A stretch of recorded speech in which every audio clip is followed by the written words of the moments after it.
Hello guys, welcome back to our YouTube channel. In this tutorial, I am going to discuss about the request specification as well as the response specification.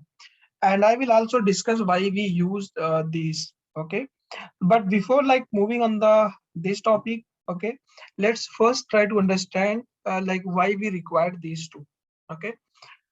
Here you can see in this Java file, I have automated some APIs. Okay,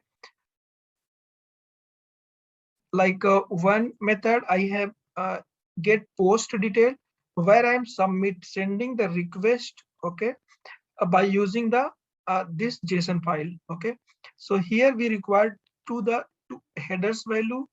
Okay, as well as the JSON body, and then submitting the request using post. Second things, next after getting response, I am verifying response status code as well as the content type. Okay, here I am also verifying the some JSON data, parsing the data ID, right? And this ID I am using in the next APIs. So this is the put detail. Okay, in this API, I am again submitting the request using the put method. Okay, but again, like header type, I am using content type application JSON as well as the accept application JSON. Okay, so here also after receiving the response, I am verifying these two, status code as well as the content type. Next we have delete method. Okay, here we have also verifying the both two. Okay, this is the pets get details by ID. Okay, so verifying the status code as well as the content type. And here again in the delete method, I am sending request and verifying the status code as well as the content type. So now here you can see there are some common things which we are using throughout all the APIs request. Okay, so again and again we are writing the code. So to reduce this problem, to reduce this duplicacy of the code, we can use the request specification as well as the response specification.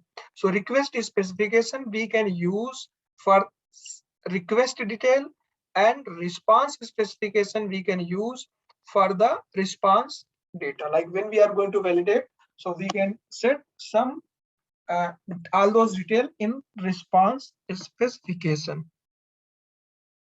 Okay, so this is the rest assured URL wiki page.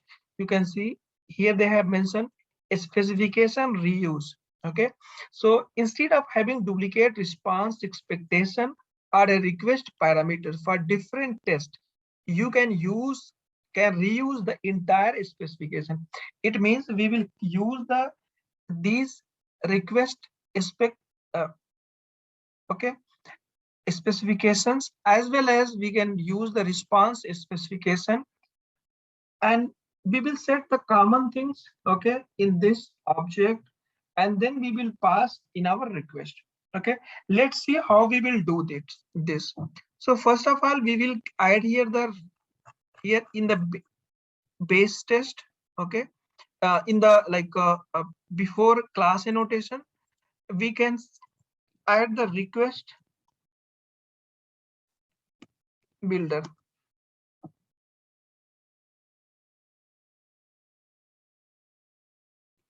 So we need to add the request builder, request spec builder. This class we need to use this one. Okay, we need to create object of this class. Let me copy this. Okay, and then we can use this builder dot set base URI. Okay, here we can set up this base URL because this is the common for all the requests, right? So we can set up here in request builder. Commented this one, and next we have header value. Okay, dot set accept.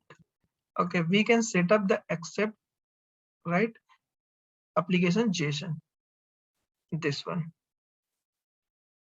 Okay, next we can use the builder dot set content type.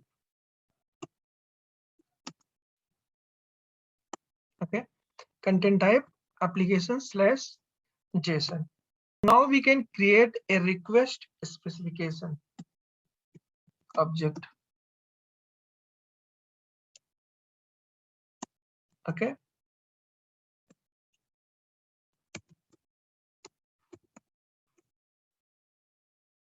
so we can use this dot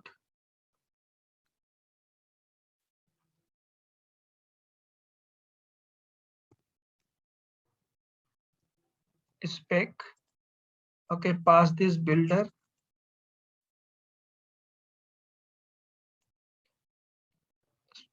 dot build. So builder dot build. Okay, pass here the object.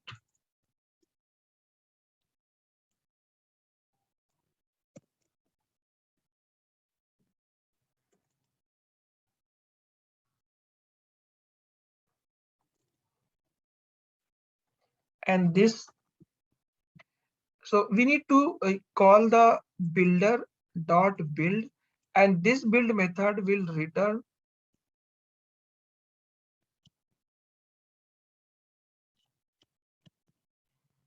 So now next we need to create the request specification object. This is interface, right? And this builder dot build, we will call the method once we will complete, right? Set up all the request details. Okay, this will return a request specification object like this. Okay, we can store. Now this request specification we can pass along with the request. How we do that? Let me show. I'm going to remove this one. Okay, dot spec. Okay, then pass this object. Okay, and similar type we can pass this object in others request. Like here I'm going to remove this. Okay, and pass this.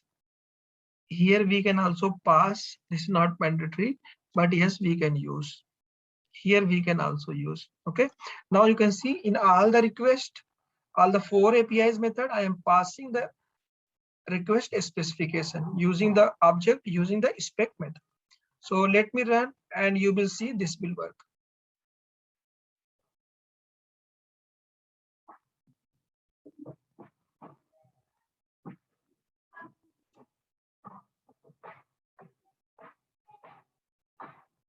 Okay, so working this, let me change this. Like suppose that I am giving a wrong data.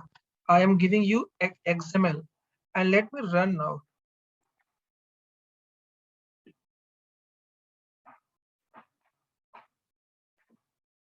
Yeah, you can see the test is started getting failed. Application expected JSON, but is found XML. Okay, so we can give the specification. Okay, similar type, if you have a common, right, in the response we have some common things which we are verifying, like we are verifying this status code as well as the content type. Okay, if in the methods we are verifying some common things, those we can add in a response specification object. So you can see here a response specification. Okay, created object, and then we need to similar type, we have response builder class. Okay, this is response builder class equal to new response spec builder. Okay, then we can here call the dot expect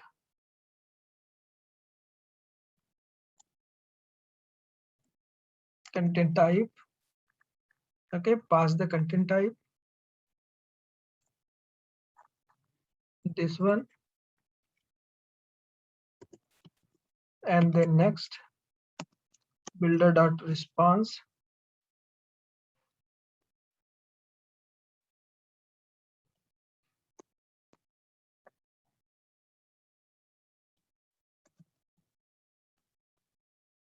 is status code, so passing here 200. Okay, next we need to call build method. Okay, and this will similar type, this will return the response specification. So just store this in a response specification object. Okay, let me pass this in our request. Okay, so here we need to verify this part, right? So just add here before when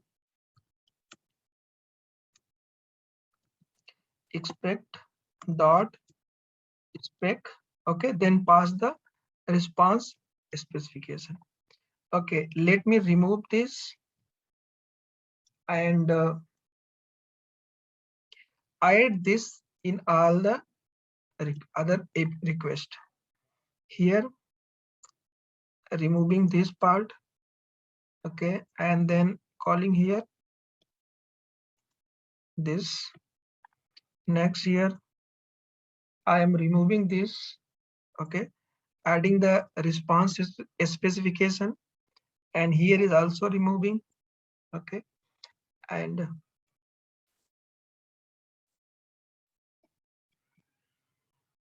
adding the same response specification. Okay, so now let me run the test and you will see the test will work.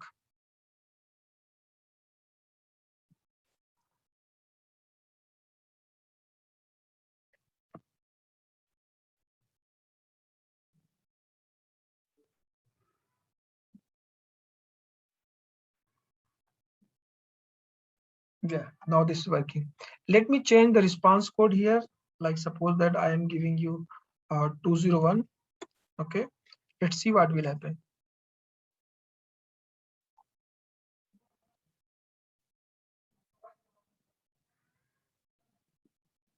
Okay, so all the tests is getting failed, and here you will see status code 201 but was found 200.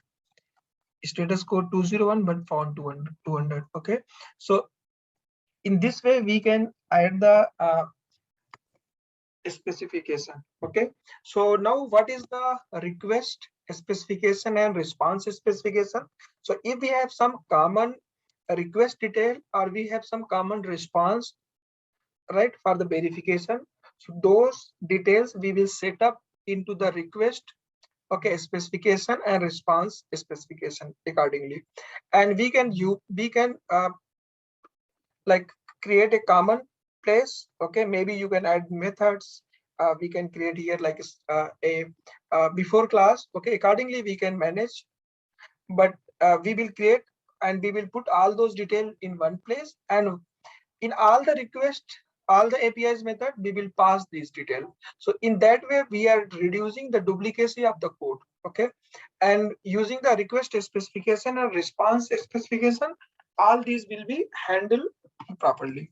Okay, so hope this will help you to set up, use the common things using the request specification as well as the response specification in your project, and it will helpful. Thanks for watching the video.